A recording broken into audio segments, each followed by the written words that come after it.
amiga, a otra gran colega periodista, a la corresponsal de Contralínea, Nancy Flores, a quien admiro profundamente. Nancy, ¿cómo te va? Bienvenida a tu espacio.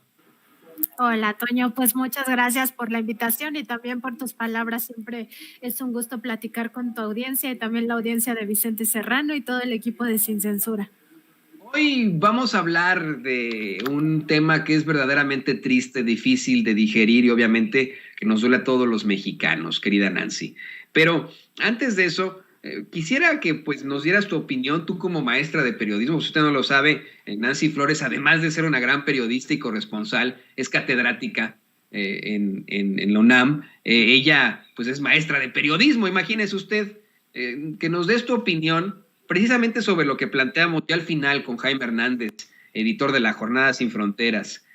¿Cómo es que el presidente López Obrador dice que no va a dejar el tema por la paz, que va a seguir cuestionando al pseudoperiodista Carlos Loret de Mola, mejor conocido como Lord Montajes, que en estos momentos se erija como el juez sin autoridad moral de los mexicanos, pero que no responde cómo es que obtuvo 13 departamentos en la Ciudad de México, si tiene propiedades en Miami, Florida, si fue vecino de Genaro García Luna. Yo te pregunto a ti como maestra de periodismo, ¿un periodista verdaderamente puede aspirar a eso? Tú le dices a tus alumnos en la UNAM, les dices, oiga, ¿saben qué? Ya le hicieron, se sacaron la lotería al estudiar periodismo, ¿van a ser tan ricos como Loretito? No, Toño, justamente recordar estas frases del libro de Ryszard Kapuscinski, los cínicos no sirven para este oficio, donde él decía que pues los periodistas no son ricos, no amasan riqueza, y que si algún estudiante de periodismo tenía por aspiración en la vida pues enriquecerse, que buscara otra profesión. Y decía en este libro este gran periodista polaco, corresponsal de guerra, uno de los grandes periodistas de guerra de todos los tiempos, que pues no existen los periodistas ricos, ¿no? Y que detrás de un periodista rico o de un director, directivo de medios de comunicación o de un dueño de medios de comunicación, pues lo que existe en realidad son actos de corrupción, ¿no? Y si lo vemos en términos de lo que ha pasado en México, de cómo han censurado realmente los temas que son de interés público y de cómo por consigna escriben algunos, ¿no? Y eso ya está muy demostrado a lo largo de propios trabajos periodísticos, pues eso no es periodismo, o sea, evidentemente eso es otra cosa, es propaganda, es publicidad, es otra cosa que se disfraza de periodismo, ¿no? Y si atendemos a lo que está pasando en la mayoría de los medios de comunicación, de cómo se generan estas fake news, así le conocemos la mayoría a estas noticias falsas, pues en realidad podemos ver que están pues confeccionando una realidad ajena a lo que realmente sucede en México, ¿no? Por eso la mayoría de medios corporativos pues presentan una realidad distinta a lo que vive la gente en el día a día. No se refleja de ninguna manera digamos, el respaldo social que tiene la transformación del país que estamos viviendo en este momento. En los medios de comunicación pareciera que estamos en el peor país del mundo, con una crisis que no hay en ningún otro lado y además pues con todo muy mal, ¿no? Y entonces uno se pregunta, ¿y por qué no van a la revocación de mandato? Por ejemplo, ¿no? ¿Por qué no manifiesta la sociedad este mismo hartazgo que se manifiesta en los medios de comunicación?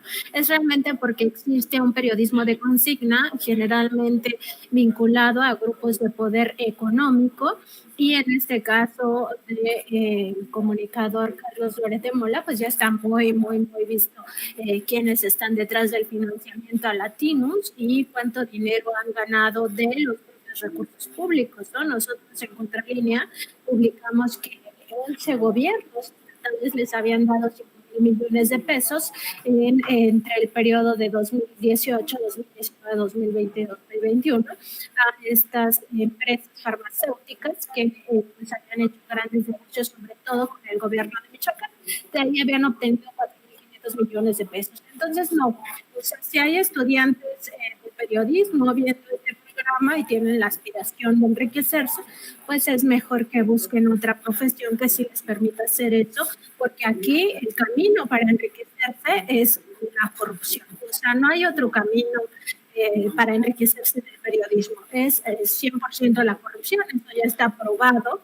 Y pues eso es lo que ha ocurrido lamentablemente en la mayoría de casos de periodistas ricos que tienen yates y que tienen departamentos y que tienen casas de lujo y etcétera. Pues hay corrupción detrás de esto, ¿no? Y aquí en México pues se le conoce ya popularmente como el chayote y eso es lo que cobran, ¿no? O sea, cobran por escribir a favor o en contra. Y eso es lo que hemos estado viendo desde hace muchísimos años. Fíjate, Nancy, que creo que fue en los primeros semestres en la Septién cuando a mí me dijeron eso, mis maestros, mis maestras en la universidad, cuando por primera vez tuve la oportunidad de leer ese gran ensayo, Los cínicos no sirven para este oficio, de Kapuscinski, que buscábamos riqueza en esta carrera, en este oficio, en esta vocación, pues que la cambiáramos, porque no es así, que solamente los chayoteros obtienen ese tipo de situaciones. Hoy el presidente dice que ni siquiera, no se sabe dónde están esos departamentos de Carlos Loret de Mola. Yo dije, no, me va a citar en esto don David. Detrás de cámaras, yo dije así de, no, presidente, sí, en efecto, sí se sabe, fue el equipo de Contralínea el que encuentra estos 13 departamentos de Carlos Loret de Mola en la Ciudad de México. Ya está ahí, vamos, debido a las notarías, las direcciones y etcétera, ¿no? Tú tienes perfectamente esa información y está todo sustentado con todo el rigor periodístico, ¿no es así, Nancy?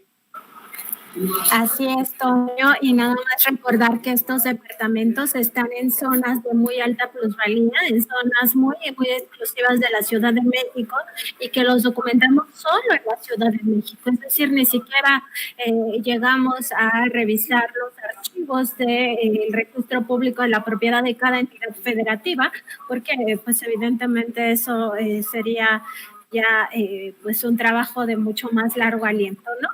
Solo en la Ciudad de México, que es donde está sentada también la revista Contralínea, que se nos facilita mucho pues asistir a este registro público de la propiedad, pues encontramos 13, o sea, y esto siempre se dijo en nuestro reportaje que son al menos 13 departamentos y están ubicados pues sí en las zonas más exclusivas de la ciudad, como por ejemplo Polanco y también esta zona de las Lomas, y pues sí son zonas donde es carísimo pues conseguirse un departamento o una casa y por supuesto pues son zonas muy exclusivas de la Ciudad de México que pues avalan este costo.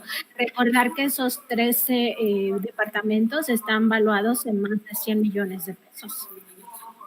Qué barbaridad, qué situación tan terrible. Yo insisto también, dudo mucho que exista algún tipo de calidad periodística en todo eso, pero vamos a temas más difíciles, querida Nancy, ya en un tono, yo quiero decir hasta pues más seco. Le pido a don David que nos grabe para hablar de algo que también han estado investigando ustedes ante los nuevos hallazgos del grupo interdisciplinario del caso Ayotzinapa.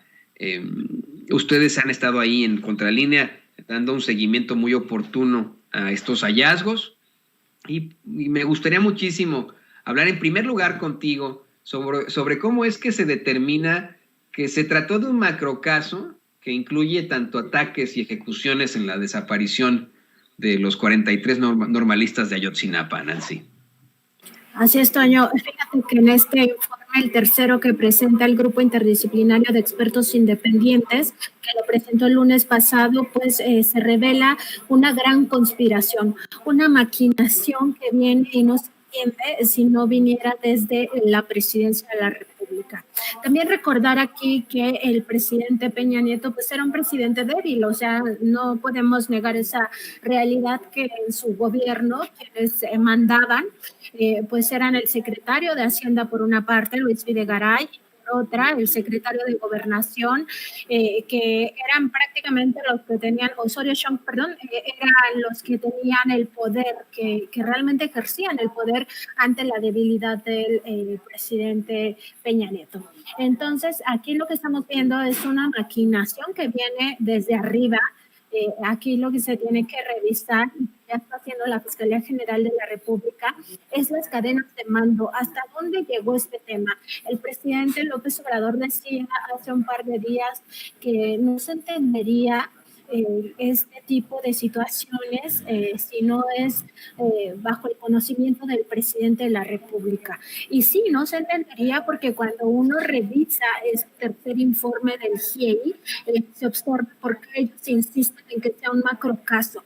Ellos de hecho hablan de un gran operativo que ocurrió la noche del 26 y del 27 de septiembre de 2014 en toda esta zona de Guerrero, particularmente en Iguala, pero también en municipios aledaños, y un gran operativo que además pues involucró a autoridades de los 3 niveles de gobierno desde un principio. Un operativo que derivó, sí, en el caso más emblemático, el más visible, que es la desaparición forzada de 43 estudiantes, de los cuales aún no se conoce su paradero, pero que al mismo tiempo posibilitó otros crímenes. De hecho, lo hablan así que son pues más violaciones a derechos humanos. Está hablando, por ejemplo, de las 6 ejecuciones extrajudiciales que ocurrieron en este mismo contexto de persecución.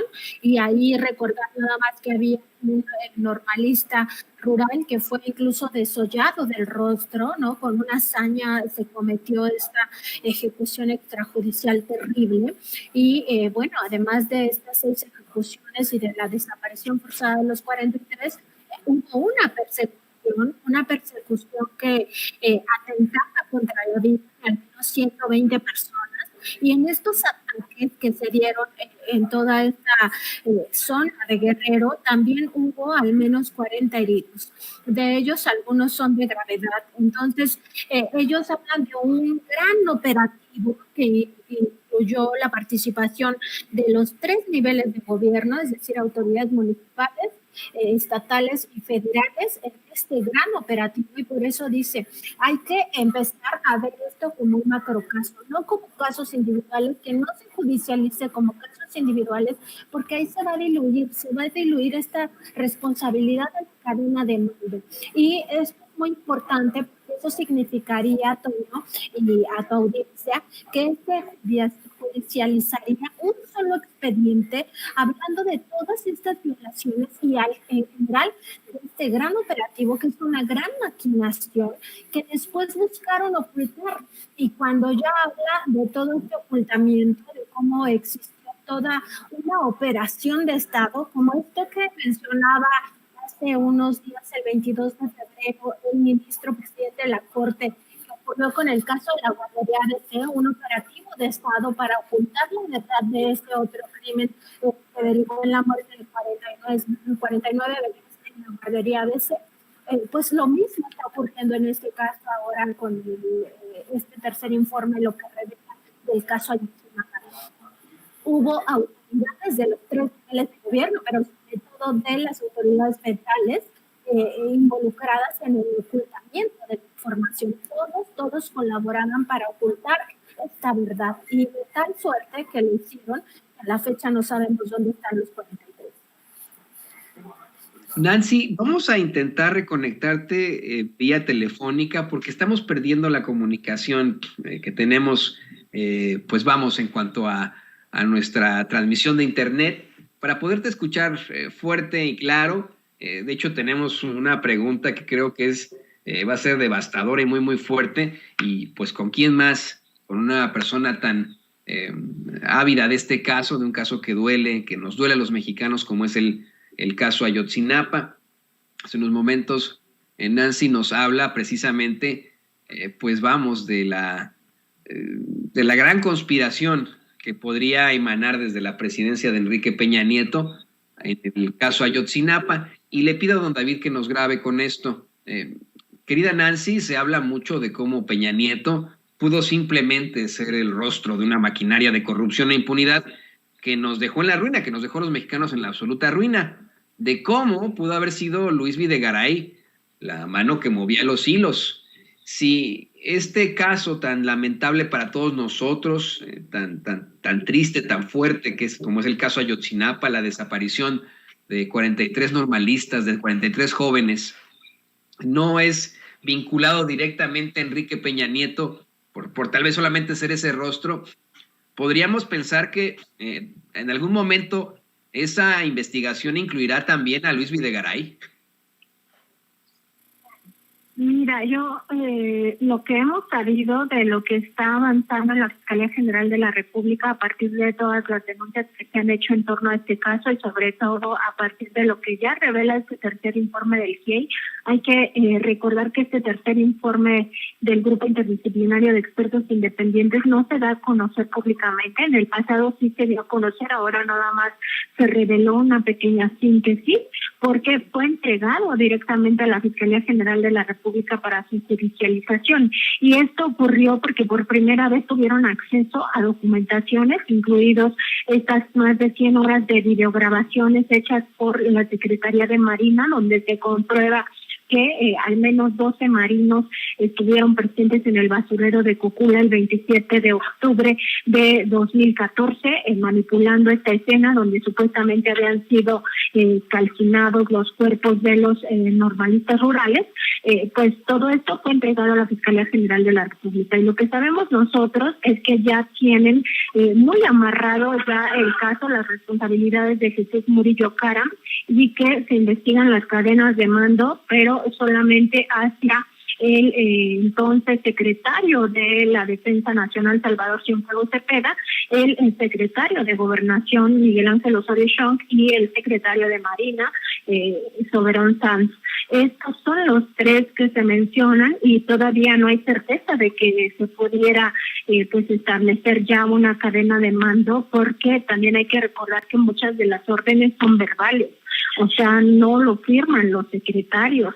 Y en ese sentido, pues no se sabe, no se tiene certeza todavía de si podrá llegar hasta ahí, pero ahorita digamos que ya pasó el tema de Tomás Herón de Lucio, que era el más alto funcionario que se había focalizado en esta investigación, ahora ya lo trascendió y llega hasta Jesús Murillo Caram, eso sí con muchísima certeza, pero si algún día se llega a Luis Videgaray me parece ya más difícil, porque como él estaba en un cargo más bien económico, en materia económico-financiera, pues sería muy difícil que él hubiera tenido alguna participación más directa que los otros secretarios que te he mencionado. En este caso de los secretarios de Defensa, Marina y Gobernación, sí, porque en el caso de Defensa, pues todo lo que aconteció con el Batallón 27 y además el espionaje anormalista, todo lo que ya se ha dicho de cómo operó la Secretaría de la Defensa Nacional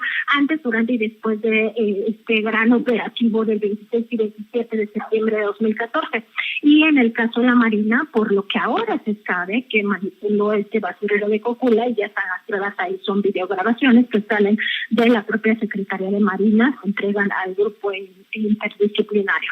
Y en el caso de Gobernación, también porque es un tema de la política interna mexicana, pero además porque de Gobernación dependía el Centro de Investigación y Seguridad Nacional, el CISEN. Entonces, más bien como que no hay conexión con Hacienda. Querida Nancy Flores, periodista, corresponsal de Contralínea, te agradecemos como siempre por estos muy interesantes planteamientos aquí en Sin Censura, por esa ampliación a los hallazgos del Grupo Interdisciplinario de Expertos Independientes del caso Ayotzinapa. Por favor, compártenos tus redes sociales para que la gente se ponga en contacto contigo. Tienen muchas preguntas aquí en el chat y también hay mucha admiración para ti aquí en el chat, querida Nancy. Ay, muchas gracias, Toño. Nosotros estamos en www.contralinea.com.mx, ahí están todas estas informaciones del caso Ayotzinapa y de todo lo que hemos investigado, también todo el tema de Carlos Loret, del que hablamos también hoy un poquito, y además pues tenemos nuestro programa en vivo de lunes a viernes a partir de las 9 de la mañana en nuestro canal de YouTube y en Facebook, donde nos encuentran como Contralínea. También en Twitter encuentran a la revista como @Contralínea y a mí me encuentran como @Nancy_Contra. Te agradezco mucho, Toña, y también a toda la familia Sin Censura que siempre nos abren estos espacios para hablar de temas tan relevantes como estos que hoy hemos tocado, que sí pues son muy tristes, pero es una exigencia que debemos de tener todos los ciudadanos, toda la sociedad, de que por lo menos los padres y madres de los normalistas de Ayotzinapa sepan lo que pasó con sus hijos. Es muy triste todo lo que pasó, pero hay responsables y esos responsables deben de alguna manera de investigar lo que pasó, pero también enfrentar a la justicia. Así es algo que he platicado yo precisamente con el padre Alejandro Solalinde, de cómo es que pues los padres le dijeron a él, luego de que él intentara convencerles de que tal vez no volverían a ver a sus hijos, ellos le dicen al padre Alejandro Solalinde que lo saben, pero que si siguen buscándolos como si ya como personas fallecidas no les iban a hacer caso, y es una situación que seguirán exigiendo hasta las últimas consecuencias. Y totalmente de acuerdo contigo, Nancy, tienen todo el derecho de saber lo que ocurrió y lo buscaremos todos, buscaremos llegar a eso todos nosotros. Te agradezco muchísimo que te hayas conectado con nosotros hoy y bueno, pues seguimos en comunicación, querida Nancy. Gracias, Toño. Buenas tardes y también a tu audiencia. Hasta luego. Y le pido a don David